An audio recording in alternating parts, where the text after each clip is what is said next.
नमस्कार, penalty corner में आपका स्वागत है।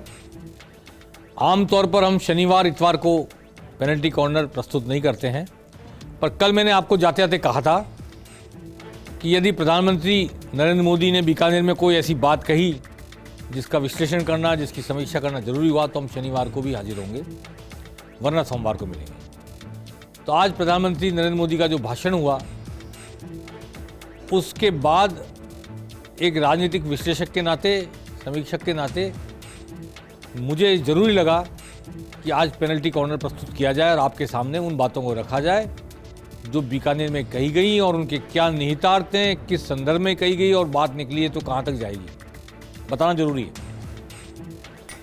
प्रधानमंत्री मोदी ने रसगुल्ले की मिठास से बात शुरू की। पहला ही सेंटेंस उनका ये था कि बीकानेर का नाम लो, पूरे देश में लोगों के मुंह में पानी आ जाता है। पर इस रसगुल्ले की मिठास के बहाने उन्होंने इतनी कड़वी बातें कह दी गहलोत सरकार के बारे में, जैसे कि बिल्कुल वो उनके लिए तो रसगुल्ले की मिठास थी, पर गहलोत सरकार और कांग्रेस के लिए नीम की कड़वी निम्बोली जैसी बातें थी। इतना करारा प्रहार किया प्रधानमंत्री ने, इतना करारा प्रहार किया। आज की बात से ये स्पष्ट हो गया कि जो लोग कहते थे मोदी के नाम पर वोट मांगेंगे, और मैं बार बार पेनल्टी कॉर्नर में कहता था क्या मोदी चुनाव लड़ रहे हैं, क्या मोदी आक्रमण की बागडोर संभालेंगे, आज तो ये स्थापित हो गया कम से कम कि राजस्थान में गहलोत सरकार पर हमला, कांग्रेस पर हमला मोदी खुद ही करेंगे। इसके लिए वो राजस्थान के किसी नेता पर डिपेंडेंट नहीं है, किसी नेता की तरफ नहीं देख रहे, नहीं झांक रहे। उन्होंने जैसे स्थानीय मुद्दों पर एक दो बातों को छोड़कर राष्ट्रीय अंतर्राष्ट्रीय स्तर की बात ही नहीं ली। कांग्रेस का हवाला जब दिया तो उन्होंने अंतर्राष्ट्रीय उस मुद्दे पर अंतर्राष्ट्रीय दूसरे देशों में जाकर आलोचना करने की बात जरूर की। बाकी सारे मुद्दे राजस्थान के, प्रधानमंत्री नरेंद्र मोदी राजस्थान की धरती पर उतर आए आक्रमण करने के लिए, कांग्रेस सरकार पर, गहलोत सरकार पर, उसे टाटा बाय बाय कहने के लिए जनता को उन्होंने कहा। लेकिन उससे पहले उन्होंने रसगुल्ले की मिठास की बात की। आइए प्रधानमंत्री से एक मीठी बात सुन लेते हैं। यहाँ के रसगुल्लों की मिठास, यहाँ की नमकीन और भुजिया का स्वाद पूरी दुनिया में प्रसिद्ध है।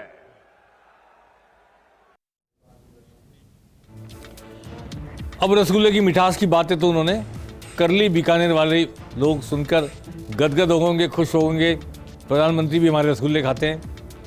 लेकिन इसके बाद उन्होंने जो करारा प्रहार किया, अगर ऐसा प्रहार आज से शुरू कर दिया, वो गाना मैंने पहले भी दोहराया था, इब्तिदाई इश्क में सारी रात जागे अल्लाह जाने क्या होगा जी, मौला जाने क्या होगा जी।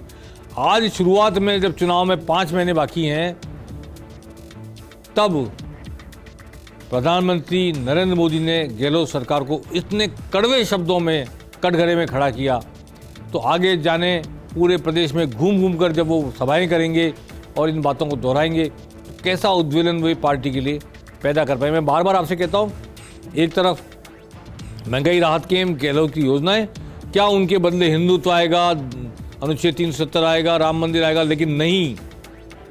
बीजेपी ने कर्नाटक की भूल सुधार ली है और प्रधानमंत्री नरेंद्र मोदी विशुद्ध रूप से राजस्थान के मुद्दे पर आ गए और उन्होंने भ्रष्टाचार का मुद्दा उठाया। कांग्रेस को कहा कि मतलब ये है, कांग्रेस का मतलब लूट की दुकान है और झूठ का बाजार है।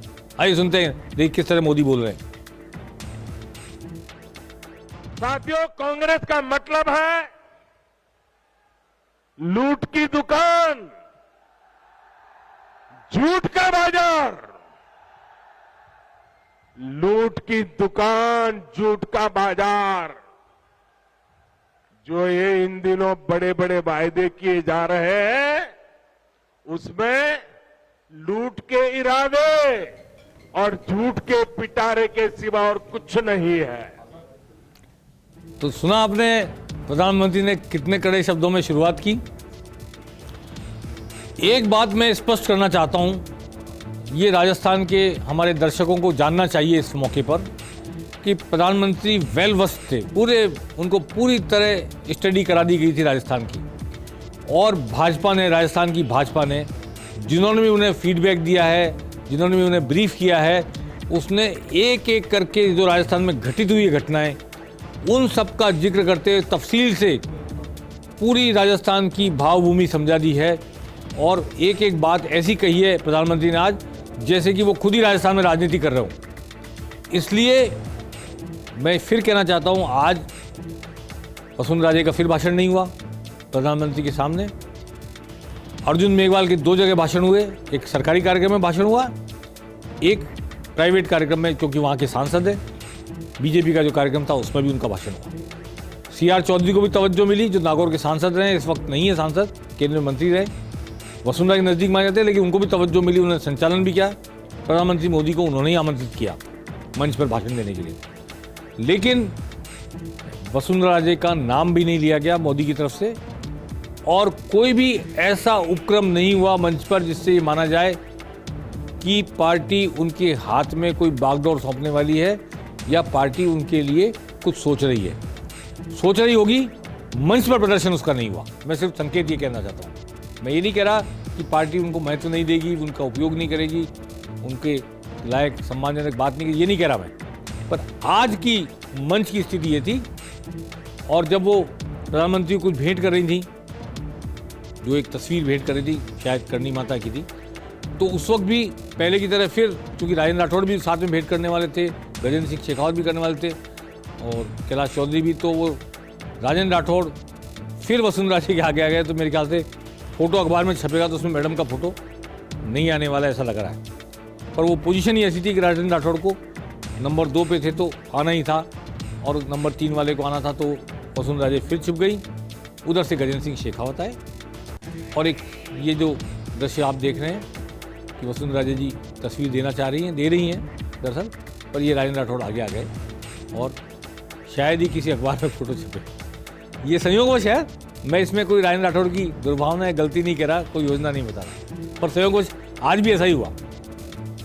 चलिए, अब सरकार आपस में लड़ रही है 5 साल से, 4.5 साल से। ये बात अशोक गहलोत के लिए, सचिन पायलट के लिए इशारा करते हुए कहीं नाम नहीं लिया प्रधानमंत्री। सुनते हैं क्या कहा प्रधानमंत्री ने। लेकिन राजस्थान में जब से कांग्रेस सरकार आई है, इन्होंने क्या किया? 4 साल से पूरी कांग्रेस पार्टी और सरकार बस आपस में लड़ रही है। हर कोई एक दूसरे की टांग खींच रहा है, अपने अपने गुट को मजबूत बनाने के लिए खुलेआम सौदेबाजी हो रही है। एक खेमे के विधायकों को ट्रांसफर, पोस्टिंग और लूट की खुली छूट मिली हुई है ताकि वो दूसरे गुट में भाग न जाएं। सुना आपने प्रधानमंत्री ने कितने जमीनी स्तर पर उतर करके और कांग्रेस और उसकी सरकार और गहलोत सचिन पायलट की लड़ाई को निशाने पर लिया है, और विधायकों को किस तरह की छूट मिली हुई है, भ्रष्टाचार का आरोप किस तरह उन्होंने लगा दिया है। इसके अलावा प्रधानमंत्री ने एक और आरोप लगाया जो उनको राजस्थान की वर्तमान स्थिति बारे में बिल्कुल तथ्यात्मक जानकारी देने वाले की ही देन हो सकता है। प्रताप सिंह खाचरियावास ने मुद्दा उठाया था खाद्य विभाग की योजना, कई हजार करोड़ की योजना फूड किट देने की, वो सहकारिता विभाग को चली गई। प्रधानमंत्री ने कहा कि मंत्री आपस में लड़ रहे हैं और ये कह रहे हैं कि मेरा कमीशन उसके पास से कैसे जा रहा है, खुले आम का, इसलिए मंत्री लड़ रहे हैं कि मेरा काम, मेरे विभाग का काम दूसरे विभाग कैसे चलाएगा, हमारे हिस्से का कमीशन कहाँ है। तो इतना खुलकर और यहाँ की वस्तु स्थिति को बताते हुए कहा उन्होंने। आइए सुनते हैं प्रधानमंत्री नरेंद्र मोदी को। इन लोगों को मैं आज 2 टूक कह देना चाहता हूं। अब ये भ्रष्टाचार की नुरा कुश्ती बहुत हुई, अब लोकतंत्र के अखाड़े में जनता जनार्दन फैसला करेगी। अब राजस्थान को स्थिर सरकार चाहिए, अब राजस्थान को डबल इंजन की सरकार चाहिए, अब राजस्थान को परिवारवाद नहीं, अब राजस्थान को विकासवाद चाहिए। जी, इन्होंने और भी कहा। अब सब इतना बड़ा भाषण तो नहीं सुनाना संभव है, लेकिन उन्होंने पर्चे लीक कांड को, 17 परीक्षाओं के पर्चे लीक हुए, इसको भ्रष्टाचार के नाम पे उदाहरण दिया। महिला अत्याचार, बलात्कारों के लिए कुछ नहीं हो पा रहा, बेरोजगारों नौजवानों के लिए कुछ नहीं हो पा रहा, किसानों के कर्जे माफ़ करने का वादा भी जो 10 दिन में करने थे, आज 4.5 साल में नहीं किए। और बाजरे के समर्थन मूल्य को लेकर भी उन्होंने कहा कि हरियाणा में पड़ोस की हमारी सरकार जहाँ 2350 रुपये में बाजरे खरीद रही है, राजस्थान की सरकार 1300 रुपये में बाजरा खरीद रही है। ऐसे बहुत सारी बातें उन्होंने कही और उन्होंने इतना जमकर प्रहार किया कि मुझे तो लगा नहीं कि कुछ छोड़ा है उन्होंने अगली मीटिंग के लिए, अगली बार बोलने के लिए। एक बात उन्होंने और कही जो बीकानेर में कहना बहुत रिलेवेंट है कि मंत्री अपना बंगला, सरकारी बंगला छोड़ के खुद के मकान में जा रहे हैं, इनको भरोसा है अपनी हार के बारे में। ऐसा भरोसा पहले मैंने कभी देखा नहीं किसी को कि इतना सुनिश्चित लगे अपनी हार की। बंगला ही खाली करते हैं 6 महीने पहले। सुनिए, फिर इसका रेफरेंस बताऊंगा आपको। पता चला है कि कुछ मंत्री विधायक तो अभी से अपने सरकारी बंगले खाली करके अपने खुद के घरों में शिफ्ट होने लगे हैं। अपनी हार पर इतना भरोसा सिर्फ कांग्रेस के नेता ही कर सकते हैं। साथियों, पुरानी कहावत है कि दिया बुझने से पहले जोर से लपलपाता है। अपनी हार के डर से कांग्रेस भी ऐसा ही कर रही है। तो देखिए प्रधानमंत्री ने किस तरह आक्रमण किया। आज भारी बरसात हुई बीकानेर में, प्रधानमंत्री की सभा के दौरान भी बरसात हुई। इस बरसात के बावजूद भी 50,000 से ज़्यादा लोग, एक अनुमान है मोटे तौर पर 70,000 लोग करीब वहाँ मौजूद थे। और प्रधानमंत्री इस तरह देखिए सरकारी समारोह से कैसे गाड़ी से गए, सड़क के दोनों ओर लोग थे, हाथ हिला रहे थे प्रधानमंत्री, फिर गाड़ी से बाहर भी निकल आए हाथ हिलाने के लिए। दोनों तरफ साइकिल सवार थे। मैं समझता हूँ ये साइकिल सवार शायद उनका रक्षक दल होगा, लेकिन ये सड़क के किनारे जिस तरह अभिनंदन किया लोगों ने, आप इसको देखिए। और इस तरह एक कार्यक्रम से दूसरे कार्यक्रम में पहुंचे प्रधानमंत्री। तो प्रधानमंत्री के इस हमले से अब कांग्रेस का क्या जवाब होता है इस हमले पर, लेकिन कांग्रेस के पास ऐसा कठोर शब्दों में बहुत बात करने वाला व्यक्ति दूसरा है कि नहीं है, इस पर भी कांग्रेस को विचार करना पड़ेगा।